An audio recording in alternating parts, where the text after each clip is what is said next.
pengacara si Saka yaitu Ibu Titin. Nah, Ento harus nyambung nih. Walaupun sebenarnya Ento ada niat sudah mengclosekan speak up mengenai Vina ini, tapi karena memang ini nyambung dari cerita film dari awal yang aku review. Nah, pengacara Ibu Titin ini kembali lagi seperti aku review pertama kan, pengalaman pribadi aku bilang gitu kan. Dan ini juga kembali nih pengalaman pribadi aku. Jadi karakter, cara membela, cara ngomong pengacara si Saka yaitu pengacara Ibu Titin ini percis banget sama oknum pengacara yang bermasalah sama aku. Bentuk-bentuknya, tua-tuanya, cara ngomongnya, kelaminnya sama percis. Jadi Entok itu pernah bermasalah sama oknum pengacara di Kota Medan, termasuk ya bentuknya kayak Bu Titin itu percis, tapi dia ya udah masuk pradi, pokoknya termasuk suhu lah gitu kurang lebih ya. Nah, bahkan dia meng-LP aku itu, orangnya percis banget, temperamennya percis banget, cara ngomongnya juga percis banget, seolah-olah gitu ya kan, pada akhirnya nol. Bahkan dia itu sanggup sampai bilangkan aku itu TSK, padahal sampai detik ini apapun tidak ada yang terjadi sama aku ya, nggak ada sama sekali, nggak ada. Jadi percis banget sama kayak pengacara si Saka ini. Nah, Entok hanya bisa bilang sama kalian, aku tidak mau jadi peramal, aku tidak mau jadi detektif, tapi dari seperti speak up Entok yang pertama, takkan mungkin kalau sudah 8 dapat 8 yang jadikan tersangka sudah dapat, yang 3 DPO tidak dapat, itunya bukan DPO tapi tidak ditangkap kan, itu kan speak up pertama. Nah, ini juga seperti itu. Nah, percayalah Allah itu sudah berkata melalui firman-Nya, melalui Jibril ke dada Rasulullah. Dia berkata, aku maha pengasih, maha penyayang. Aku adalah raja yang paling adil dari seluruh keadilan di muka bumi ini. Nah, jadi Allah itu tidak akan pernah membuat orang sampai dengan 8 tahun. 8 tahun loh. 8 tahun, bukan 1 bulan, 2 bulan. Kok 1-2 bulan atau berapa hitungan? 1 tahun aja lah gitu mentok-mentoknya. Kurasa Entok mau bilang, ini lagi Allah lagi menguji nih kesabaran dan keikhlasan serta keimanan dia. Ini 8 tahun. Jadi Allah itu sangat maha adil. Paling adil adalah Allah Subhanahu wa Ta'ala. Jadi Allah itu tidak akan pernah sampai mengurung orang 8 tahun, memberikan status tersangka ya, kalau memang bukan dia. Jadi pakailah logika, pakailah akal sehat, independen lah, waras lah. Jadi takkan mungkin Allah menzolimi si Saka sampai seperti cerita dia dalam penjerong, dia itu dipukulin, ditekan, disetrum, dikasih minum air kencing. Kalau memang bukan dia, Allah itu tidak seperti itu kepada hamba-hambanya.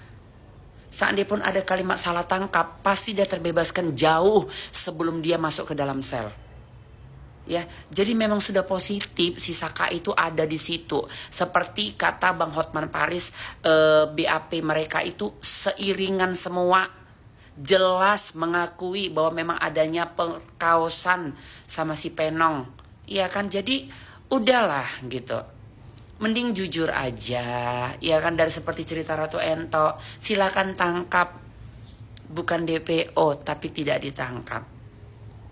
Nah, karena memang sekarang sudah meruak, sudah memang yakin semua rakyat Indonesia, Entok harus ngomong nih ya.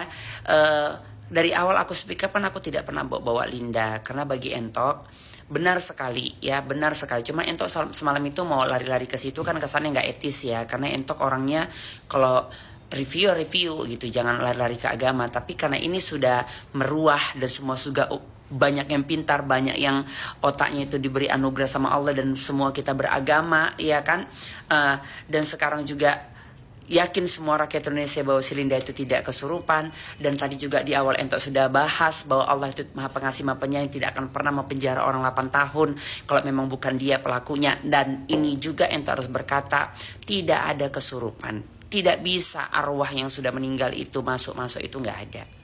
Kalau bisa seperti itu udah kusuruh mamaku masuk ke badanku. Iya kan, biar ngomong aku sama mamaku atau masuk ke badan anakku. Iya kan, bukan nggak cinta kali aku sama mamaku. Mak datanglah mak, biar ngobrol-ngobrol kita makan Kentucky. Iya kan? jangan serewel. Makan apalah gitu ya kan. Tapi nggak ada. Tapi kalau dia pun terindikasi ya bisa saja. Yang penting intinya dapat dulu nih DPO-nya kan gitu. Ini akan terbuka secara nyata ya. Jadi kalau si Saka itu kata dibilang salah tangkap, tidak, sama sekali tidak. Allah tidak seperti itu.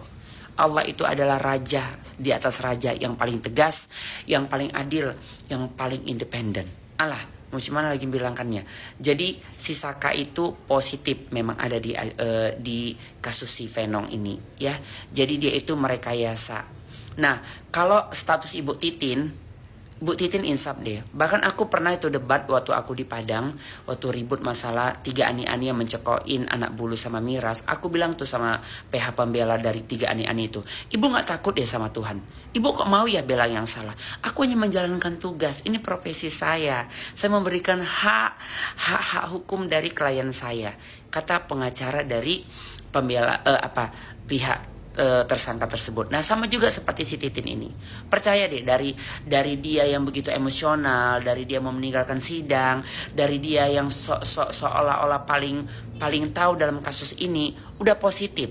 Dia lagi membela yang salah. Jadi insaf lah Ibu Titin. Ya, Ibu itu sudah disumpah. Memang mungkin ada sumpah jabatan dari suatu pengacara bahwa memang harus memberikan hak-hak dan membela hak-hak dari kliennya. Tapi ingat Bu, yang Ibu bela juga harus yang nyata. Jangan pernah merekayasa ataupun berbuat mengada-ngada. Nanti lidah Ibu digunting di padang mahsyar. Ya Ibu ya. Jangan Ibu, jangan. Udah jelas kok si Saka itu ya. Ibu berhijab, Ibu juga sudah uzur ya. Jadi coba Bu, coba ya gitu. Takutlah kepada Tuhan. Jangan pernah mengarang-arang. Ya, justru Ibu harus memberikan nih pembelaan ya. Kalau kalimatnya kooperatif gitu ya. Kasih jawaban-jawaban. Apa Ibu nggak sadar bahwa si Saka itu dari dia ngomong saja kita tahu bahwa dia itu berbohong. Nggak usah lagi dicocokkan video 1, video 2, video 3. Kalau bicara dia itu nggak pernah sinkron. Nggak usah itu dulu Bu. Tapi Ibu PH itu kan juga ada sekolah psikolognya kan. Pasti dia bisa menjiwain seseorang. Kita aja yang nggak PH aja aku tahu loh kok si Saka itu berbohong. Penuh dengan tekanan dan rekayasa. Seperti itu Bu. Jadi makin kesini yakin kalau memang kasus Vina ini penuh dengan penzoliman gitu, penzoliman sekali ya. Jadi semangat untuk penegak hukum, percayalah si Saka ini juga kunci dari siapa orang-orang yang turut serta dalam melakukan pembumbaman dan perkawasan buat Vina ya. Jadi itu aja sih. Baru kedua, Ibu ini wajar membela semati-mati kan, memang dibayar dia untuk membela. Itu makanya hisab untuk seorang pengacara ini tinggi banget loh, tinggi banget. Ada saatnya memang pengacara ini mungkin meringankan timbangannya di padang mahsyar karena memang dia sangat pembela kebenaran. Tapi gak tutup kemungkinan juga PH ini adalah pembela kebohongan. Pembela kebohongan. Salah satunya Ibu Titin ini. Sampai sedikit-sedikit marah, ditanya marah. Seolah-olah, apalagi kalimatnya itu betul-betul banget seperti PH yang bermasalah sama aku yang kuceritakan di awal tadi. Ya kan? Kamu Putri nggak tahu menahu. Saya yang ada persidangan itu, seolah-olah dia paling senior, paling oke, paling paham, paling semuanya. Sama waktu aku bermasalah sama oknum itu, seolah-olah kayak memangnya dia itu yang menguasai kota Medan ini. Padahal apa, ya. Bahkan dia mempermalukan dirinya sendiri loh, mempermalukan dirinya sendiri. Tapi aku sudah ikhlaskan dan maafkan itu. Sama seperti Ibu itu. Dia mempermalukan dirinya sendiri dengan mau berdiri, mau meninggalkan ruangan. Dia yang kalau saya dicecar, dia yang keluar atau saya yang keluar. Tolonglah ya. Bu, kalau memang kamu masih temperamen, mendingan jadi selebgram aja kayak Ratu Entok. Jangan jadi PH. PH itu emosinya harus terkontrol ya. Attitude-nya harus lebih daripada masyarakat sipil biasa ya. Sumpahnya harus betul-betul sumpah yang murni, bukan sumpah supaya dibayar. Aduh, jadi hati-hati Bu Titin, sakaratul maut yang ngeri, karena azab Allah itu nyata, entok sudah mengalamin. Ya, paham Ibu Titin? Cepat insaf lah Bu, insaf lah. Jangan membela, jangan rusak citra seorang pengacara itu.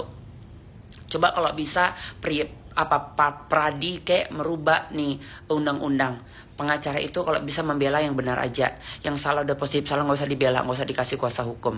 Jadi makin bisa dibeli nih hukum di negara Indonesia, udah memang pasti bisa dibeli. Makin lagi ada pengacara yang bisa membela siapa aja, alemong lah ya.